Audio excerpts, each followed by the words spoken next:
तो फिर ये कहना कि साहब लिफाफ लेते हैं तासीर नहीं रही, तो मैं कहता हूं कि तुम नहीं जानते हो इस्लाम को, इसीलिए तुम हसद और जलन में इस तरह की बातें करते हो। तुमने नबियों को पढ़ा, उन्होंने 950 साल तक तबलीग की, एक खाना तक नहीं मांगते थे लोगों से। ला अस्अलकुम अलैहि अजरा, इस तबलीग दीन के बदले में कोई अजर नहीं चाहिए मुझको, न टाका चाहिए न खाना चाहिए। मगर बदले में लोगों ने क्या दिया? गालियां। बदले में लोगों ने क्या दिया? शहर से निकालना। बदले में क्या दिया? लोगों ने कत्ल कर दिया। बनी इसराइल के यहूदियों ने एक दिन में 40 नबियों को ज़बह कर दिया, 45 अल्लाह के वलियों को कत्ल कर दिया। वो अल्लाह के नबी खाना तक नहीं मांगते थे और एक पैसा तक नहीं मांगते थे। कहते थे मैं अल्लाह का नबी हूं, मेरी बात मानो, कुफ्र से बचो, शिर्क से बचो, कलमा पढ़ो, मुझको अल्लाह का नबी मानो, अल्लाह का पैगाम सुनो। एक टाका नहीं चाहिए, खाना तक नहीं चाहिए। लेकिन तुमने देखा लोगों ने घर में आग लगा दी। अभी तो मैं अल्लाह की बात बताता हूं, मुस्तफ़ा की हदीस सुनाता हूं, लोग गले में माला डाल देते हैं, लोग 20,000 का लिफाफ दे देते हैं, लोग जबरदस्त खाना खिला देते हैं। ये और बात है कि आज खाना नहीं खिलाया है, मगर लोग खाना खिलाते हैं, वो खाना चल दस्तरखान बिछता है, खाना होता है, ये सब चलता रहता है। उसके बाद दिन का काम कैसे होगा? वहां तो खाना तक नहीं मांगते थे, एक टाका तक नहीं मांगते थे, घर में आग लगा दी, ज़बह कर दिया उन नबियों को। पता चला कि आदमी का नेचर है, जब उनकी बुराई की मजम्मत की जाती है तो वो इसको सह नहीं पाता है और इस्लाह करने वालों का मुखालिफ और दुश्मन लोग बन जाते हैं। तो जो नबियों की बात सुन के कलमा नहीं पढ़ा, क्या कहेगा उसको? आसमान से बारिश होती है, जरखेज जमीन फसल उगाती है, वही पानी पत्थर पे पड़ता है, मगर पानी ढलक के नीचे गिरता है, पत्थर पे दरख्त नहीं उगता है। तो तुम मौलवी को क्यों मौलवी पर क्यों इल्जाम ठहराता है? मौलवी पर इल्जाम क्यों लगाता है कि इनकी बात में असर नहीं रहा?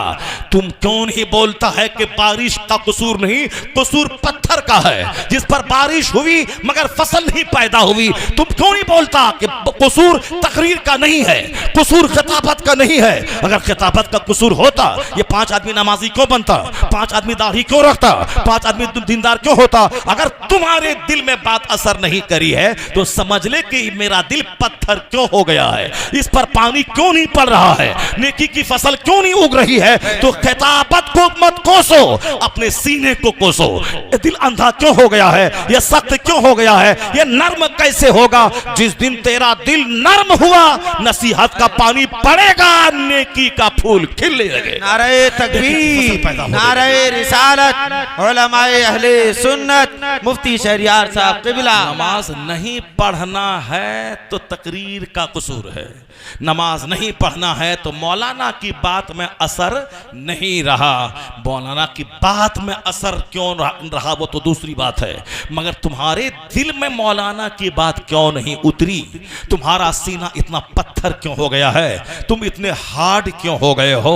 मैंने कहा था 15वीं शाबान में खानकाहों में जौ की रोटी खिलाई जाती है, सजदा करवाया जाता है, लेकिन आज हल खानकाह में झगड़ा शुरू है, केस मुकदमा है। हम पीर साहब का बड़ा बेटा है, हम गद्दी नशी बनेंगे क्योंकि बड़े बेटे को हक पहुंचता है, मैंने बाप की बड़ी खिदमत की है। छोटा बेटा बोलता है छोटा बेटा बड़ा लाडला होता है बाप का, मेरे बाप ने मुझको खूब चूमा चाटा है, प्यार किया है, इसीलिए हम गद्दी नशी हम बनेंगे क्योंकि छोटा बेटा बाप का प्यारा होता है। अब ये दोनों केस कर दिया कि हम बने कि वो बने, बाप ने ये लिखा सबूत दिया है ये बनेगा। मैंने कहा क्यों ये जंग है, एक खानकाह के लिए क्यों लड़ाई करता है, कोर्ट में क्यों गया है कि हम गद्दी नशी रहे, ये गद्दी नशी रहे, चारों बेटा लड़ रहा है यही 2 टका के लिए? क्यों? क्योंकि वो डीएम तो बना नहीं, मास्टर तो बना नहीं, प्रोफेसर तो बना नहीं, हाफिज कुरान तो बना नहीं, मेहराब में तरावी सुनाने वाला बना नहीं, फकीह बना नहीं, मुफ्ती बना नहीं, वो तो अजमेर का मुजाविर क्यों वो आला हजरत के खानदान से लड़ता है? वो मुजाविर वो साहब काली टोपी पहन के, फूल बेच के, चादर बेच के वो रजा के बेटों को आंख दिखलाता है। फूल बेचो पेट पालो यार, क्यों रजा के खिलाफ बोलता है, क्यों बरेली से मुकाबला करना चाहता है? तुम फूल बेचो और खाओ और सो और हागो और दुनिया से मर जाओ, रजा के बेटे को आंख मत दिखाना। रजा का बेटा फूल नहीं बेचता है, रजा का बेटा चादर नहीं बेचता है, रजा का बेटा फतवा लिखता है, रजा का बेटा अमरे बिल मारूफ करता है। मुफ्ती आजम हिंद फतवा लिखते रहे, हुज्जतुल इस्लाम फतवा देते रहे, मुफस्सिर आजम हिंद मदरसा कायम कायम करते रहे, आलिमों की जमात टीम पैदा करते रहे, ताजुल शरिया फतवा लिखते रहे, ऐसे बुखारी देते रहे, मदरसा चलाते रहे। फूल बेचना और है, दीन की खिदमत करना और है। सुभान अल्लाह, सुभान अल्लाह। रजा का बेटा फूल नहीं बेचता है, रजा का बेटा फतवा लिखता है, रजा का बेटा किताब लिखता है, रजा का बेटा अमर बिल मारूफ करता है, रजा का बेटा इस्लाम के मुसलमानों के उलझे हुए मसाइल का हल देता है। तो बरेली से क़यादत होती है, वहां से रहनुमाई होती है, वहां से मार्गदर्शन होता है। और अजमेर का मुजाविर दूसरों की जेब पे हाथ डाल के पैसा लूटता है, औरतों का पर्स भी लूटता है और फूल बेचता है। और जो फूल चाहा उसी को बार बार चाहवा के पैसा कमाता है। जो पैसे फूल बेच के कमाने वाला, ये क्या जाने रजा कौन है, मुफ्ती आजम हिंद कौन है, हुज्जतुल इस्लाम कौन है। रजा वो है कि जो शेख पंजाब से पूछ रजा कौन है। शेख पंजाब आए बरेली, आला हजरत को देखा, जब लौटे मुरीदों ने पूछा, बड़ी तैयारी के बाद बरेली गए थे, क्या देखा बरेली में? कहा बरेली में यही देखा, एक तरफ मुस्तफा जाने रहमत है, वह बता रहे हैं अहमद रजा लिख रहे हैं। तकबीर, नारे रिसालत, उलमाए अहले सुन्नत, मसलके आला हजरत, मसलके आला हजरत, फैजाने आला हजरत। ये काम चोर जो बच्चे को पढ़ाया नहीं, अब वो बाप की जगह पे सज्जादा नशी इसीलिए बनना चाहता है ताकि मुरीदों को समझ ले बकत चारा, और उसी से अपना पैसा हर साल कलेक्शन करे और अपना आराम से खाए पिए, अपनी बेटी को जींस टी शर्ट पहना के कॉलेज में पढ़ाए।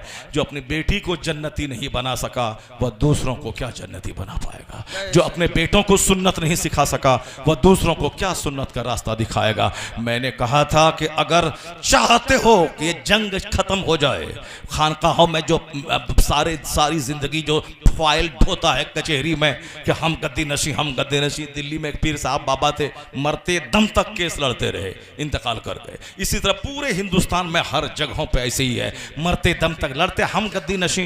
दूसरा भाई बोलता हम गद्दी नशी। एक माँ के पेट से पैदा होने वाला दोनों भाई या 2 टाका के शौक में सारी जिंदगी कचहरी डरता रहा, लड़ता रहा, कुछ नहीं हुआ। मैंने कहा सुनो, अगर हर पीर एक शर्त लिख दे कि जो भी मेरा गद्दी नशी होगा उनके लिए मेरी वसीयत यह है कि मरते दम तक नमाज़े पंजगाना बा जमाअत पढ़ेगा, हर महीने में अय्यामे 20 यानी 13, 14, 15 के रोजे रखेगा, हर हफ्ते में पीर और जुमेरात को अमाल पेश होते हैं या दोनों दिन रोजा रखेगा, तहज्जुद भी पढ़ेगा, इशराक भी पढ़ेगा, चाश्त भी पढ़ेगा, अव्वाबीन भी पढ़ेगा।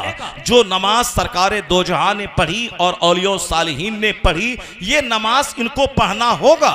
जो मेरा गद्दी नशी होगा वो तहज्जुद भी पढ़ेगा, इशराक भी पढ़ेगा, चाश्त भी पढ़ेगा, मगरिब के बाद 6 रकत नमाज नफल अव्वाबीन भी पढ़ेगा। और कुतुबुद्दीन बख्तियार काकी हर रात ये सारी नमाजें पढ़ने के बाद 100 रकत नमाज नफल पढ़ा करते थे।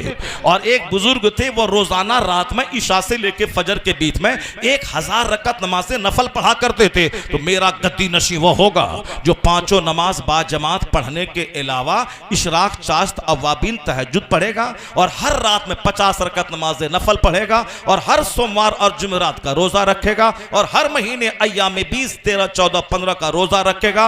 वही मेरा सज्जादा नशी होगा। मैं कसम खा के कहता हूं कि अगर कोई पीर ऐसा लिख दिया तो 4 बेटा फाइल लेके कचहरी नहीं दौड़ेगा, वो चारों एक दूसरे पर थोपेगा कि तू ही गद्दी नशी बन जा, तू ही गद्दी नशी बन जा, तू ही गद्दी नशी बन जा, मैं नहीं, तू इसके काबिल है, सब दूसरे पे थोपेगा। इसलिए मसले का हल जहां तबीयत के मुताबिक ढूंढा जाता है, मसले का हल नहीं निकलता। जहां मुस्तफा की सुन्नत और शरीयत के मुताबिक मसले का हल ढूंढा जाए, वो 1 मिनट में मसले का हल निकल आता है।